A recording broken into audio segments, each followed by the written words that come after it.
A hipnose forense pode resgatar memórias dormentes que auxiliam nas soluções de crimes. Normalmente, usada para casos de estupro ou sequestro que causam traumas na vítima e bloqueiam memórias do ocorrido. No Brasil, o Paraná é o pioneiro na técnica da hipnose forense. Dr. Rui Sampaio trabalha desde 1983 no Instituto de Criminalística do Paraná. Olha, a hipnose forense, existe uma série de técnicas em que podem ser aplicadas, né?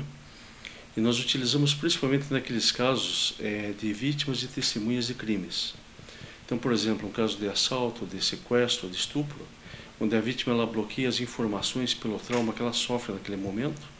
Então, a hipnose ela é extremamente importante para resgatar essas informações. Certo. E a eficiência desse método é grande? Olha, sem dúvida alguma. Para você ter uma ideia, nós temos hoje, ao longo desse período todo, em torno de mais de 700 casos no Instituto de Criminalística do Paraná. Aqui, por exemplo, um caso famoso foi um caso em que o indivíduo ele não sabia a origem dele, era aparentemente um adulto jovem, né? E que através da hipnose, procedendo inclusive a regressão de memória, chegou ao seu estado da Bahia, né? A cidade de Esplanada, onde foi identificado a família dele, e na época ele teria sido raptado por família de ciganos, sequestrado por ciganos. E, na verdade, uma regressão de 14 anos atrás. Nós tivemos um caso também interessante de um crime que havia também acontecido há 14 anos atrás, que a pessoa tinha dificuldade da descrição do assassino na época, não se tinha fotografias, nada.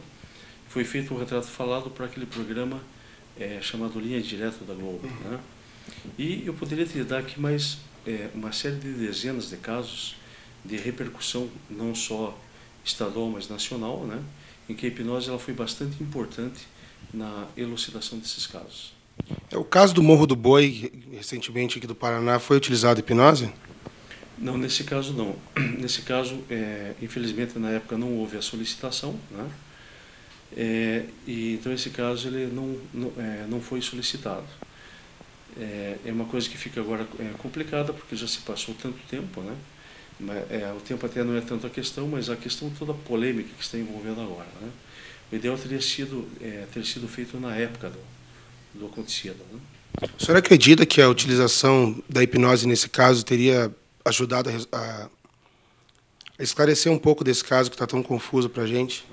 Eu acredito que sim. O que acontece nesses crimes violentos é que a pessoa passa pelo trauma. Esse trauma, na verdade, chama-se transtorno do estresse pós-traumático. Quer dizer, a vítima ou a testemunha ela vem posteriormente com uma série de sintomas de ansiedade, às vezes quadro depressivo. Ela tem os chamados flashbacks, ela começa a rever na memória dela novamente as cenas do crime, né? E isso tudo ele faz com que a pessoa fique num estado às vezes meio confusional. E principalmente quando a pessoa é internada. Ela é internada, ela passa por um tratamento, ela está às vezes sob efeito de medicações, né?